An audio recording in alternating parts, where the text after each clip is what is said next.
yan ang ginawa ninyo, wala kayong matatanong ng timpala buhat sa inyong amang sa langit. Kaya nga kapag naglilimos ka, huwag mo lang ipagkamahinga ito, katulad ng ginagawa ng mga mapagpaibabaw tungkol sa sinagoga at sa mga lisanan. Ginagawa nila ito upang purihin sila ng mga tao. Sinasabi ko sa inyo, tinatanggap na nila ang kanilang pala. Ngunit, kung naglilimos ka, huwag mo na ipaamang ito kahit sa iyong pinakamataling na kaibigan upang malihim ang iyong paglilimos. At gagantihin ka ng iyong amang na makikita ng kabutihang ginagawa mo ng lihim. At kapag nananalangin kayo, huwag kayong tumulan sa mga mapagpaibabaw. Mahilig silang manalangin ng patayo sa mga sinagoga at sa mga panulukang daan upang makita ng mga tao. Sinasabi ko sa inyo, tinanggap na nila ang kanilang timpala. Ngunit, kapag mananalangin ka, pumasok ka sa iyong silid at isara mo ang pinto. Saka ka manalangin sa iyong amang hindi mo nakikita at gagantihin ka ng iyong amang nakakikita na kabutihang ginagawa mo ng lihim. Kapag nag-aayuno kayo, huwag kayong magmukha malungkot tulad ng mga mapagpaibabaw. Hindi sila nag-aayos upang malaman ng mga tao na sila'y nag-aayuno. Sinasabi ko sa inyo, tinanggap na nila ang kanilang timpala. Kapag ikaw ay nag-aayuno, magayos ka ng buhok at maghilamos upang magpapansin ng mga tao na nag-aayuno ka.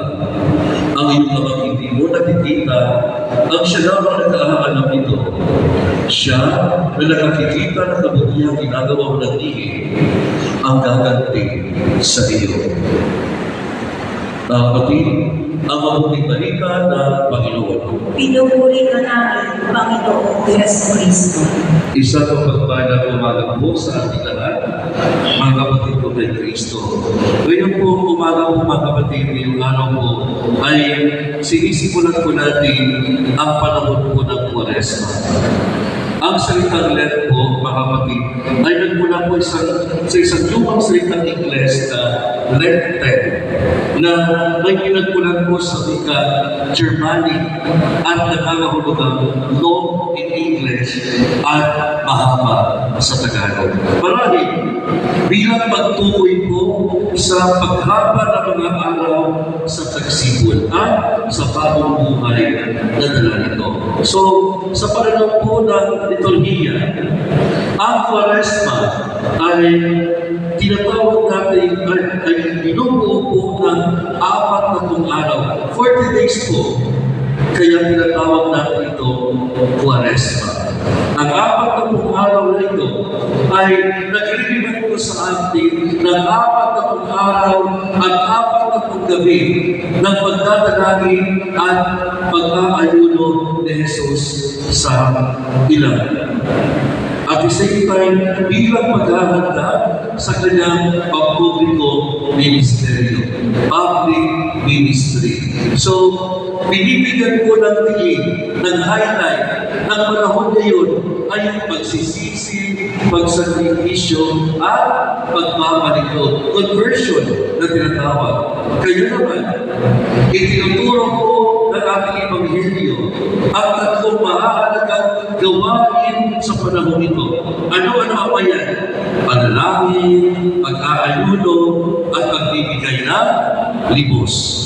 Pero, narinig natin, binabalaan tayo ni Jesus na ang mga ito ay hindi dapat gawin para magpakitang tao lamang or upang hangaan ng iba tulad ng ginagawa ng mga iskriba at mga Pariseo, kundi dapat gawin na may taus-pusong hangarin, ng may pag-ibig sa Diyos at may pagsisisi sa kasalanan. So, ang unang gawain po natin ay panalangin. So, ang ating patuloy ng pakikipag-ugnayan sa Diyos. Alam niyo mga kapatid, napakahalaga po nito sa ating buhay Kristiyano upang maitubig natin ang ating direksyon at layunin patungo po sa ating hantungan at yan ang langit. Ngunit minsan, ang pagdadasal or panalangin ay naging self-motivated, self-centered. Kadalasan, nananalangin lamang tayo kapag may kailangan tayo sa Diyos. Kaya naman, kinakailangan nating dalisayin ang ating motibo, ang ating intensyon, kung bakit tayo nagdadasal. At ito naman po ang diwa ng ikalawang gawain, ang pag-aayuno. Fasting, isa itong anyo ng sakripisyo upang matutunan natin kontrolin ang ating mga pagnanasa sa pamamagitan ng pagsasanay sa tinatawag na self-denial. Kasabay nito, tinutulungan tayo ng pag-aayuno na madama ang hirap at pagdurusa ng mga mahihirap at nagugutom. Kaya tayo ay nagiging mas mahabagin, nagiging compassionate tayo at nagiging sensitive sa kanilang pangangailangan. Gayun pa man, ang pag-aayuno po mga kapatid ay hindi lamang po pag-iwas sa pagkain, kundi pati na rin po sa pag-iwas sa mga gawaing magkasalanan. Mga masasamang pagnanasa, gayon din sa lahat na hindi malusog na libangan at mapaminsana mga bisyo. Tulad po halimbawa, pagsi-cellphone sa loob ng simbahan, self-control. Amen? Pero may iba, kahit magpapalagay ng yung mga nakikipagmamayan na nagsi-cellphone, ilalagay ko lang sa tila nila yung cross. Na ako, no? Di ba? Hindi makapagpigil. Ito yung time na magpipigil tayo sa lahat ng nakasanayan natin. Amen? Amen? Yes. Ngunit, kapatid, hindi sapat ang panalangin. Hindi sapat ang pag-aayuno. Sa katunayan, sinabi ng Diyos sa pamamagitan ni Propeta Isaias na ang pag-aayuno kanyang inanais ay ang pagtulong sa mahihirap, pagpapakain sa mga nagugutom, paglilihis sa mga hubad, pagpapalaya sa mga bihag, at ang pagsasagawa ng ibang pang mga gawa ng awa. Ito ang ikatlong gawain, pagbibigay ng Diyos. Hindi lamang ito simpleng pagbibigay ng Diyos, kundi ang tunay na pag-abot ng tulong sa sinumang nangangailangan. Lalong-lalo na po sa mga dukha, may sakit, ulila at mga sala sa buhay. So mamaya, may chance kayo mamaya. Paglabas nyo dito, kapag may humingi sa inyo, pwede kayo magbigay mamaya. Amen? Baka mamaya, piso lang ibibigay ninyo. No, di ba? Sa vision nito, mga kapatid, magkakaroon po tayo ng pagpapahid ng abo sa ating mga noo. Ang pagpapahid ng abo mamaya sa after na ng final blessing natin. Okay? So kapag napahilan ka na ng abo sa noo, it is good as tawag niya, pwede ka na umalis. Dahan-dahan, pauwi. Okay po? Bakit ginagawa natin ito? Kasi may iba na hindi nila matapos ang misa. Alam naman natin ang mga Katoliko. Iniisip, kapag nakapasok ng simbahan, na nagyan na ng abo, it is good for them as nagsimba na. Amen? Ang pagsisimba po mga kapatid ay nagtatapos kapag nakapagsabi tayo na thanks be to God. Amen? Kapag hindi mo pinatapos at nakapagsabi ng thanks be to God, ibig sabihin, one day, ang pagpunta mo dito sa simbahan. Amen? Nagsayang ka ng oras. Kaya kayo, patapusin ninyo yung pagsisimba ninyo. Alam naman natin, ang mga Katoliko, walang disiplina sa sarili. Kaya nga ang tawag sa atin, Katoliko. Katoliko. Walang mga disiplina sa sarili. Totoo yan.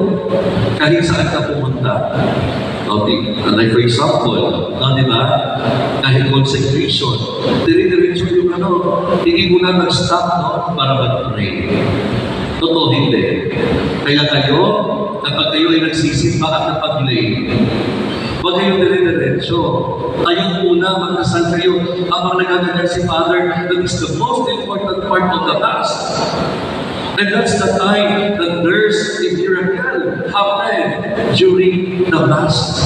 At kapag dire-diretso kayo, you miss that miracle. Amen? Kaya, kahit saan man kayo mapunta, kapag nagsisimba kayo, kahit late kayo, just stay for a while. Stand straight and pray. Amen? Hindi porket nagdire-diretso ka, at andyan ka sa harapan, may blessing ka na, no. Mas magagaling sa iyo ang Panginoong Diyos. Amen? I hope and I pray na dear friends, na sana po baguhin na natin ang ating ways, no? Sa pagsisimba. Kailan nagsastart ang misa? Kailan nagsastart ang misa? Saan po? Hindi. Kapag marinig natin yung bell ng simbahan. That's at the start of the Mass. Hindi procession, hindi sa sign of the cross. Kapag lahat ng mga tao tumutulo, papunta ng simbahan, that's the start of the Mass. Amen?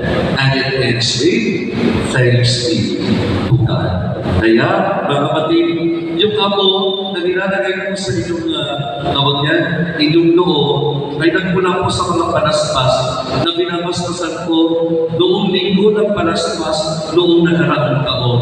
Ipinamahin ang mga ito sa ating noo upang ipaalala sa ating una ang kapagitan ng kasalanan. Ikalawa, ang ating kahinaan bilang tao. Ipinapaalala na maikli lamang ang ating buhay. Ikaw ay anak mo at sa ano po ka rin babalik. At patuloy upang ipahayag ang ating taus-pusong pagsisisi sa mga kasalanan. At ang taimtim nating hangarin sumunod kay Jesus na mas malapit at mas matapat.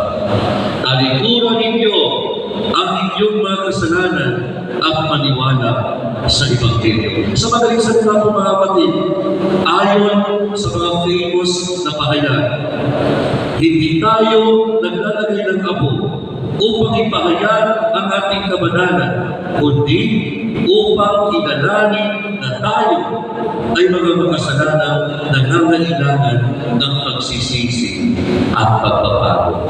Huwag natin kalimutan yan. Amen?